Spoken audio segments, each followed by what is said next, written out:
يا راغبا في كل علم نافع.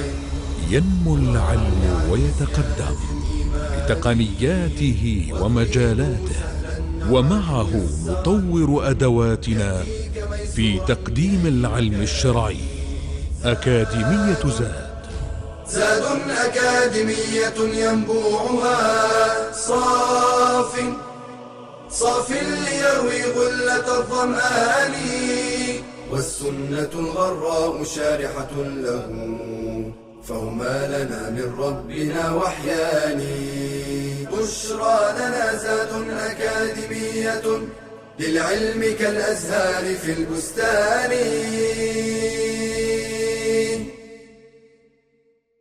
Assalamu alaikum wa rahmatullahi wa barakatuh, and welcome back. Bismillahir Rahmanir Rahim.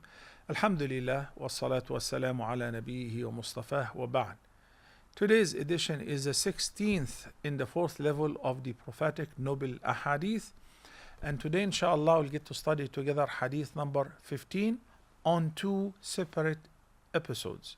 So the first episode in Hadith number 15 is this episode inshallah. The hadith is narrated by the great companion Abu Hurairah radiyallahu anh, who narrated that the Messenger of Allah, may Allah's peace and blessings be upon him, said, "Do not envy one another. Do not artificially inflate prices. Do not hate one another. Do not forsake one another. Do not undercut one another. And O slaves of Allah, be brothers." The Muslim is the brother of his fellow Muslim. He doesn't wrong him, let him down, or despise him. Taqwa, righteousness, or piety is here.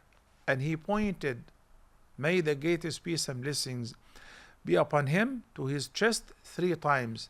Piety is here, piety is here, piety is here.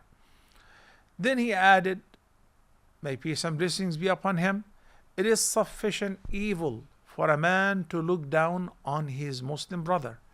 The whole of a Muslim is sacred to another Muslim, his blood, his wealth, and his honor. Let's begin with how the Messenger of Allah sallallahu alaihi wasallam said. By the way, this is a sound hadith which is collected by many collectors of hadith, but this particular version is collected by Imam Muslim and others as well. The first prohibition in the hadith, which is لا تحسدوا, لا تحاسدوا, do not envy one another. Is there such thing called envy? Because we hear some people in the media say, I don't believe in envy. What do you mean you don't believe in envy?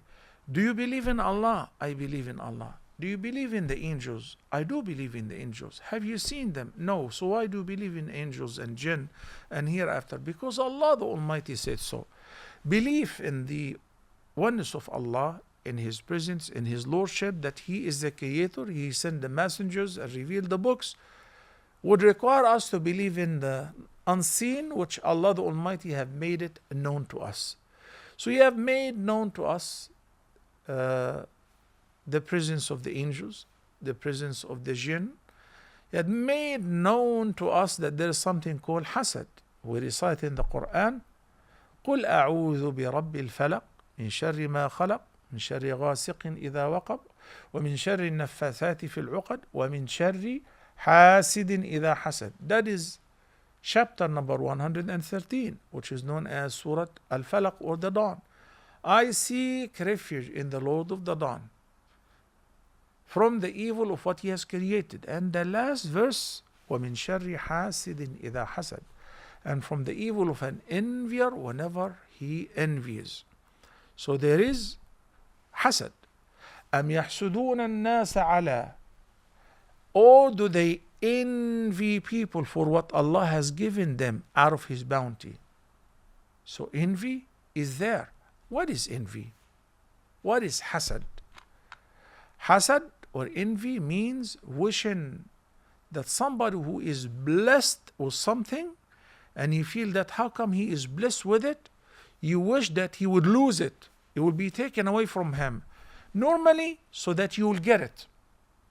And sometimes he would lose it even if you don't get it. It doesn't matter. Just to be happy, to fulfill the wish that the person who's blessed, he got a nice car, a brand new car, a nice house, that he would lose it. Any way or form or shape. Car accident, house is burned. It doesn't matter. From inside there is fire in his heart. Because he feels sad that some people have been blessed. Normally, colleagues, co-workers, classmates who are doing very, very well in education, and unfortunately relatives and neighbors who are supposed to wish well for others, for their neighbors, for their family members. But unfortunately, many envy them. أم يحسدون الناس على ما آتاهم الله من فضله. What is this? They envy people for what Allah has given them out of His bounty. Hasad is a major sin and it is evil. Unfortunately, it may affect the person who's been envied negatively, and that's why we have been taught how to protect ourselves against evil eye, envy, and hasad. How? Number one, by reciting ruqya on regular basis, such as al-mu'awwidat, al-ikhlas, al-falaq, and al-nas, ayat al-kursi, and by saying upon seeing something that pleases you, which is yours, you're happy with your house, you're happy with your kids' performance, you say, Ma sha'Allahu la quwwata illa billah. That is stemming from the lesson of Surah Al-Kahf. And if it is something that belongs to others, somebody bought a new car, he got Maybach. Oh wow, how did you get this? Wow. Instead say, Ma sha'Allah, Allahumma barik. Because the Messenger of Allah sallallahu alayhi wasallam said to somebody who happened to envy another person who was very healthy and he felt very sick upon being envied. He said, Halla barakt. You should have said, Allahumma barik. Oh Allah, bless him in it. So is it okay to wish to have something similar to what others have? It is perfectly okay. Okay. But what is not okay is to wish that they would lose it so that you will get it. Or they would lose it so that you and them will be even of not having the same. That is called hasad, and this is not permissible. It's a fire that devours the heart of the envier. There is a good hasad, but it is not called hasad in Arabic. Rather, it's called ghibta.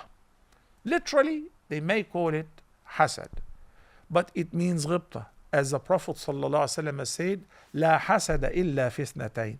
Hasad is forbidden except in two conditions. When you see somebody whom Allah bless with plenty of wealth and he dispenses his wealth in helping people, assisting the poor, taking care of the relatives, spending on halal, say, I wish I was as rich as him in order to do good deeds as much as he does. Okay, no problem. That's hasad in a good sense. Or somebody who recites the Quran with a melodious voice, or a alim who have studied the deen and he's teaching people to say, MashaAllah, I wish me or my son would be like him so that we can do the same good deed and teach people. That too is okay, brothers and sisters. The next prohibition is an-najash. What is an-najash, or the price inflation? Do not artificially inflate prices. That is, and it means do not increase prices for one another artificially. What do you mean artificially? In simple and in brief, when somebody is selling an item and somebody is showing interest, he's in the marketplace and he wants to buy this phone. So he says, how much is it? He says $1,100. While he's thinking about it, somebody will pop up and point to the same phone and say, Sir, how much is the phone? He says, $1,100. Say, I like it. I want to take it. So he says, unfortunately, Mr. So-and-so is thinking about it. He's looking at it. Oh, no, I would pay even $50 extra. I will pay $100 extra. And whether he actually wants to buy it or he's artificially making it up, making a deal with the seller in order to tempt and allure the candidate, the buyer, in order to buy the phone and pay for it the current price right away. So this is called najash. where the person is not actually interested to buy, but he's artificially inflating the price in order to convince the person who's about to buy without double thinking about it. That is forbidden as well. Then he also, why? Because it leads to deceit, deception, mischief, and later on when people find out about it, it causes discord. And bottom line, when you study the Hadith as a whole, you realize that it's all about blocking the means. Blocking the means which leads to hatred, blocking the means which lead to, discord, blocking the means which may lead to causing problems in the entire community where people start hating each other for what they have done of deception to others. طيب. So an-najash is absolutely forbidden. Do not hate one another. Do not despise one another. Do not do anything which may stir up rancor, hatred, or discord. Hatred is something sometimes you don't have control over it. When you see somebody drinking, I hate what he's doing, but if the person repented, I start liking the same person. Okay? Do not do things which may lead to hatred and discord among your own selves. So after you used to be brothers, sisters, and friends, something stupid that you did, like you were talking about this person in his absence. The person who was listening to you shared with the person that you told about him. Do you think he will be happy with it? That would lead to hatred. You tricked a person in a trade or business or sale. You sold him something for overpriced while it's not worth that much. That would lead to hatred.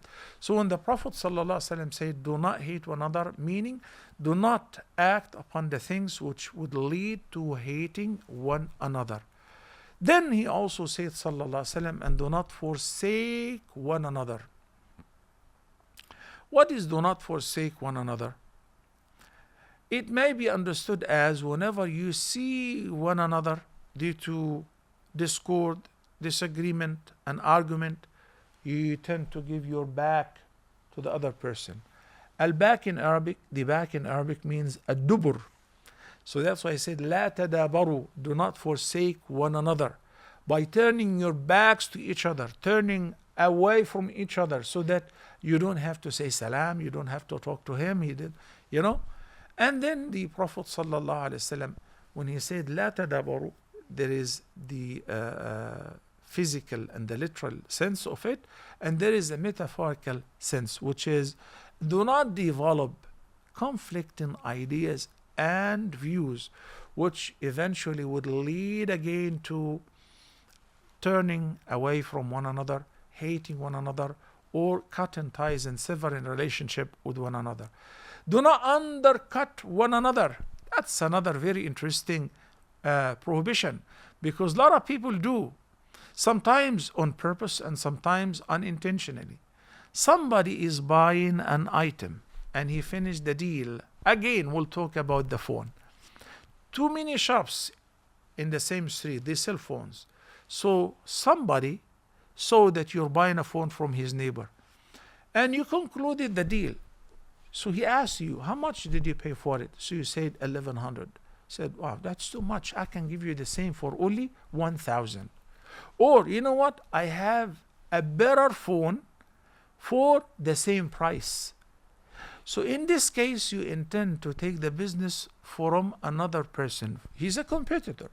But if it was before doing the deal and you're announcing your prices and people come to you and do not go to others, it's okay.